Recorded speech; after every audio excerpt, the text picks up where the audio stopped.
Hello students, आज के इस वीडियो में हम सदिश समष्टि में सदिशों का एक घातक स्वतंत्र होना या रेखिक स्वतंत्र होने पर चर्चा करेंगे और रेखिक प्रतंत्र होने पर चर्चा करेंगे।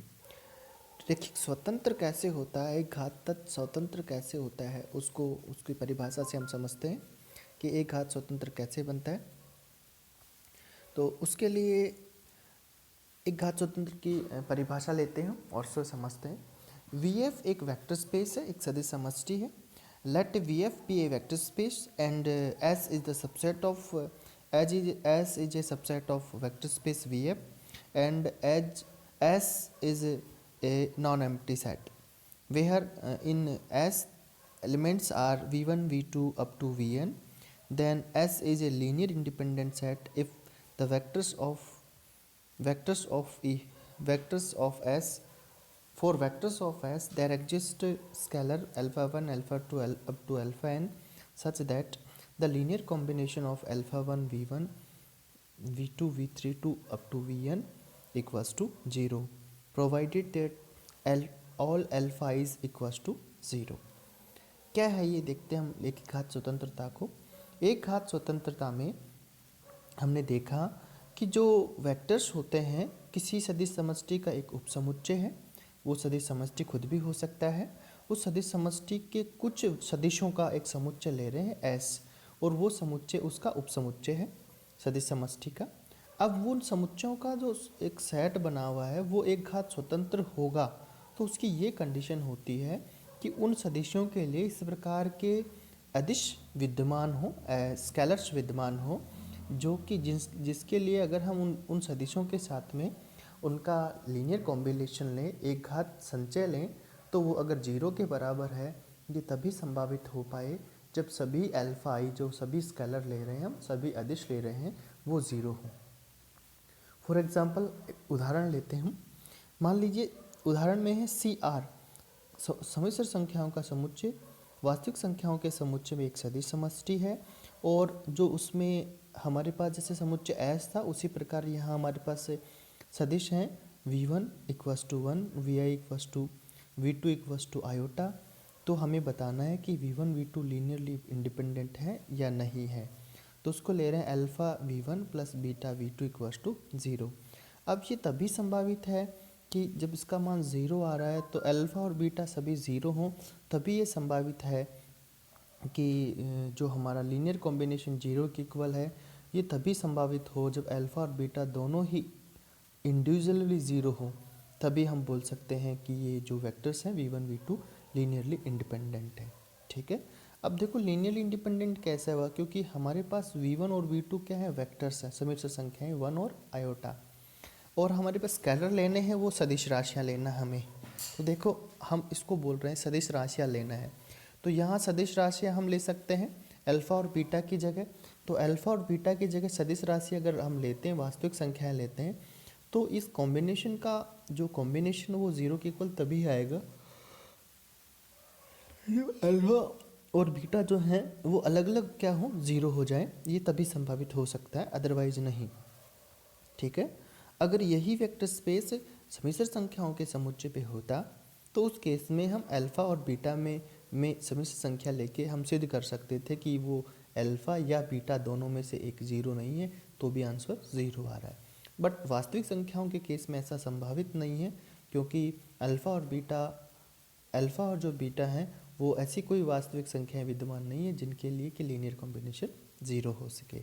अर्थात मेरे कहने का मतलब ये है कि v1 और v2 हैं वो लीनियरली इंडिपेंडेंट है सी आर में, समिश्र संख्याओं के समुच्चय जो कि वास्तविक संख्याओं के समुच्चय पर एक सदिश समष्टि है।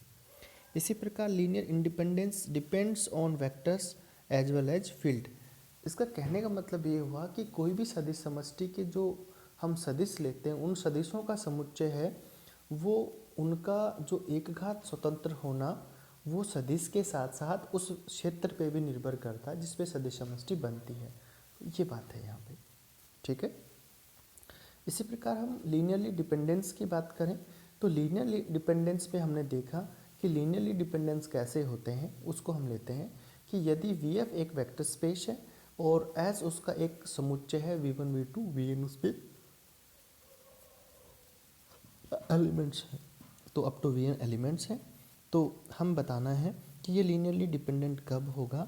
लीनियरली डिपेंडेंट तभी होता है कि यदि इस प्रकार के स्केलर्स विद्यमान हो alpha 1 alpha 2 up to alpha n, किस प्रकार से कि उन अल्फ़ा आइज़ का जो लीनियर कॉम्बिनेशन है वी आइज़ के साथ में वो अगर जीरो के इक्वल हो, तो कम से कम एक स्केलर ऐसा हो कि जो जीरो नहीं आए जबकि लीनियर कॉम्बिनेशन का वैल्यू ज़ीरो मिले।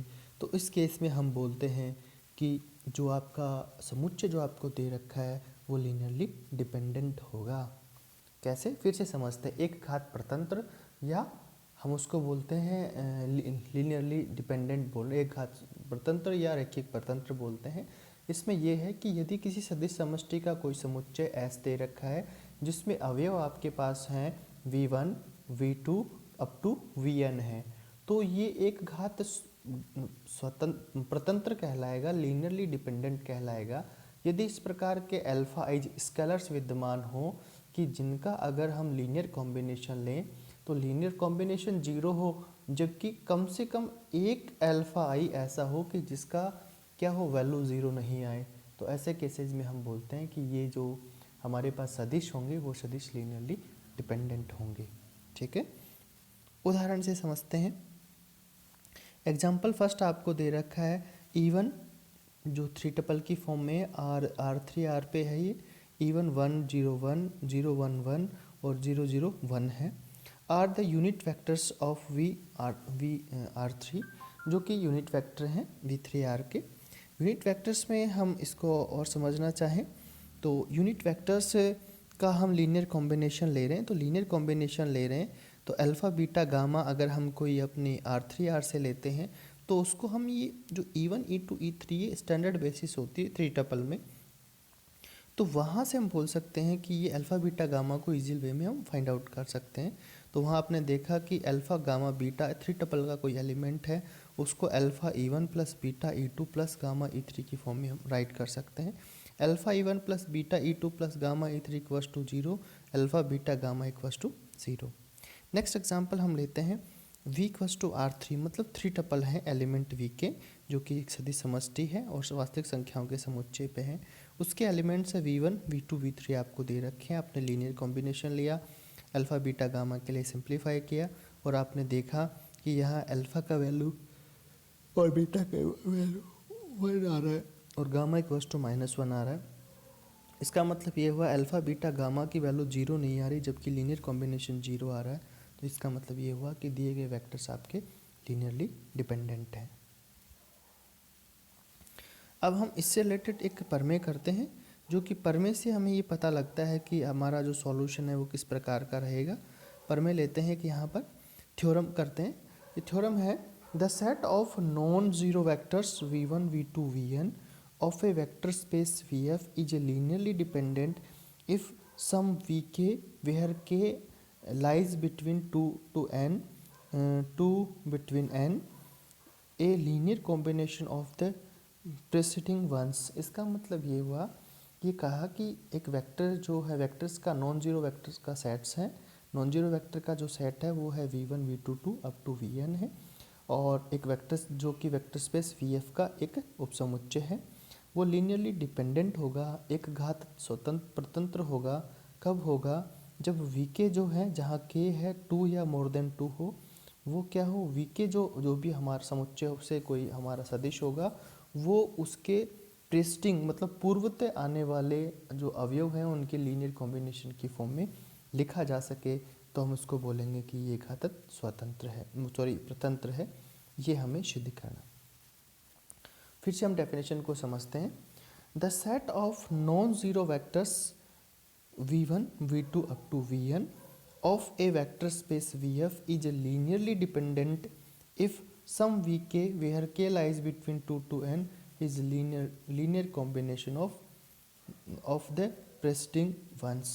इसका मतलब ये हुआ कि आपको ये बताना कि हमारे पास से जो हमारे समुच्चय आपके पास दे रखा V1 टू Vn दे रखा है, उसमें से k आपने कोई सदिश लिया, वो सदिश क्या है, Vk अपने से पहले आने वाले अवयवों के लीनियर कॉम्बिनेशन की फॉर्म में अगर लिखा जा रहा है तो हम इस केस में बोलते हैं कि इस प्रकार का जो समुच्चय है वो लीनियरली डिपेंडेंट होगा। इसका प्रूफ करते हैं, प्रूफ से समझते हैं इसको।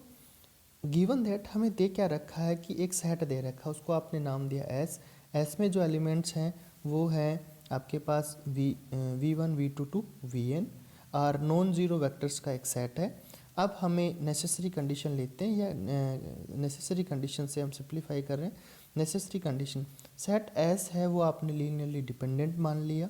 सपोज कर रहे हैं लीनियरली डिपेंडेंट है, then there exist some scalar alpha 1 alpha 2 alpha इस प्रकार से होंगे कि अल्फा 1 का v1 v2 vn से जो लीनियर कॉम्बिनेशन है वो अगर जीरो के इक्वल आ रहा है, इसका मतलब कम से कम एक अल्फा ही ज़ीरो नहीं है। हम देखो हम शो करना चाह रहे हैं कि ये लीनियरली डिपेंडेंट है या नहीं है, ठीक है। तो लीनियरली डिपेंडेंट जब हम शो कर रहे हैं तो ये बता रहे हैं कि अल्फ़ा 1 अल्फ़ा 2 अल्फ़ा एन जो है वो क्या है का अगर हम लीनियर कॉम्बिनेशन लेते हैं अल्फ़ा 1 अल्फ़ा 2 अल्फ़ा एन से और वो जीरो आ रहा है, इसका मतलब है कि प्रत्येक अल्फ़ा जो आई है अल्फ़ा आई है वो क्या है कम से कम एक अल्फ़ा आई ऐसा है कि वो नॉन ज़ीरो जीरो नहीं है, नॉन ज़ीरो है। तो इस केस में हम बोल सकते हैं कि कम से कम एक अल्फ़ा आई जो जीरो नहीं है। तो सपोज हमने कर लिया कि मान लिया कि वो अल्फ़ा आई है वी के जो कि जीरो नहीं है, क्योंकि लीनियर डिपेंडेंट की डेफिनेशन बोलती है कि कम से कम एक अल्फ़ा आई जीरो नहीं होगा, वो अल्फ़ा आई आपने वी के मान लिया जो लार्जेस्ट वैल्यू ऑफ आई है के लिए बताया, के की लार्जेस्ट वैल्यू के लिए वो कम से कम एक ज़ीरो नहीं है। तो हम क्या कर रहे हैं, यदि हम मान लें कि के का वैल्यू 1 मान लेते हैं तो वहाँ उस केस में हम बोल रहे हैं कि अल्फ़ा आई है वो जीरो नहीं होगा और alpha I V I equals to zero, इसका मतलब V I equals to zero which is contradiction of V one V two VN of non zero vectors. क्यों? क्योंकि ध्यान दीजिए, क्यों हमने यूँ कहा है कि ये जो सदिश है लीनियरली इंडिपेंडेंट हैं और इंडिपेंडेंट हैं और वेक्टर्स जो लीनियरली इंडिपेंडेंट हैं उस केस में हम बता रहे हैं कि जो वेक्टर्स आपके नॉन जीरो वेक्टर्स हैं उसका हम बता रहे हैं कि जीरो आ रहा है। इसका मतलब क्या हुआ कि जो अपना जो सेट है वो क्या है, एक लीनियरली डिपेंडेंट एलिमेंट्स का सेट है, ठीक है, नॉन जीरो वेक्टर्स है। दूसरा केस आपने माना कि के की वैल्यू मोर देन 1 है, के की वैल्यू 2 और मोर देन 2 है जो कि एन से स्मॉलर है, उनका लीनियर कॉम्बिनेशन लिया। आपने लीनियर कॉम्बिनेशन को सिंप्लीफाई कर रहे हैं, लीनियर कॉम्बिनेशन को सिंप्लीफाई करके आप क्या कर रहे हैं, जीरो के इक्वल रख रहे हैं। आपने कहा v1 alpha 1 v1 plus alpha 2 v2 alpha के we K plus zero V K plus zero V के 2, इसी प्रकार से आप वी एन तक नोट कर रहे हैं। अब आपने कहा कि जो अल्फ़ा 1 अल्फ़ा 2 v2 इस प्रकार से वी के का जो एलिमेंट है उनको आपने जीरो के इक्वल रख दिया, बाकी सभी को आपने सभी एलिमेंट्स के लिए नोट किया। अब है अल्फ़ा 1 अल्फ़ा 2 अल्फ़ा के तो जीरो नहीं है, उस केस में हम ले रहे हैं कि अल्फ़ा के वी के को प्रिसिडिंग एलिमेंट के लीनियर कॉम्बिनेशन की फॉर्म में लिखा, मीन्स आपने साइड ट्रांसफ़र की। उसके बाद वी के जो इनटू में जो भी आपका चल रहा है आपके वी के उससे सभी को डिवाइड किया, नए स्केलर्स मिले उनको नाम आपने बीटा 1 बीटा 2 बीटा एन नाम दिया। जहाँ कोई भी बीटा आई है वो minus alpha I upon V K की फॉर्म एल्फा के की फॉर्म में लिखा हुआ है। Vector V K belongs to S is linear combination of its preceding vector.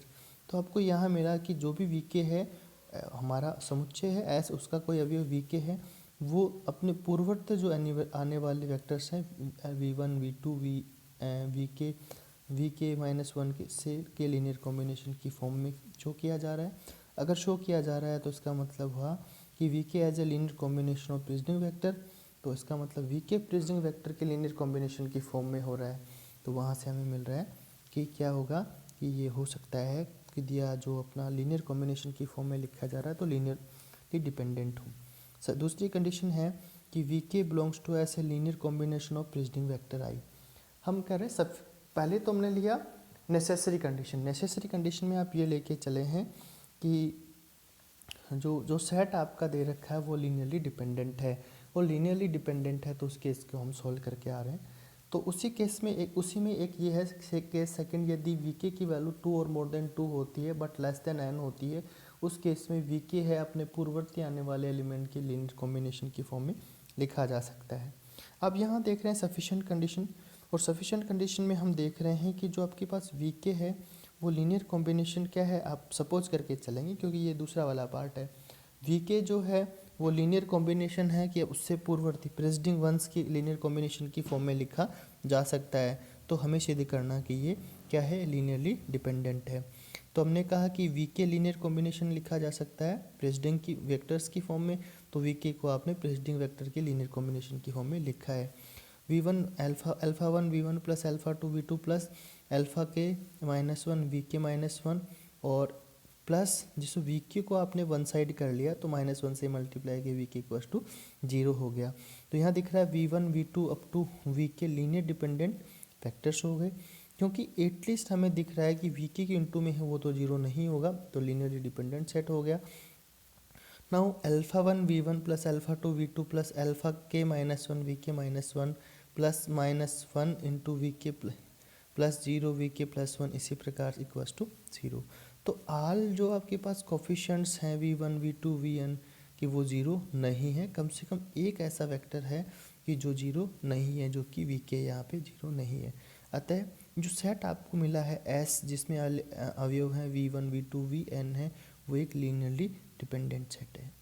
ठीक है, तो हमारे पास दो कंडीशन थी। एक तो था कि नेसेसरी कंडीशन जिसमें हम लेके चल रहे हैं कि दिया गया सेट है वो क्या है, लीनियरली डिपेंडेंट, और हमने सिद्ध कर दिया कि उसके जो एलिमेंट है वो पूर्ववर्ती जो एलिमेंट है प्रेसिडिंग एलिमेंट है, प्रेसिडिंग वंस के लीनियर कॉम्बिनेशन की फॉर्म में राइट कर सकते हैं।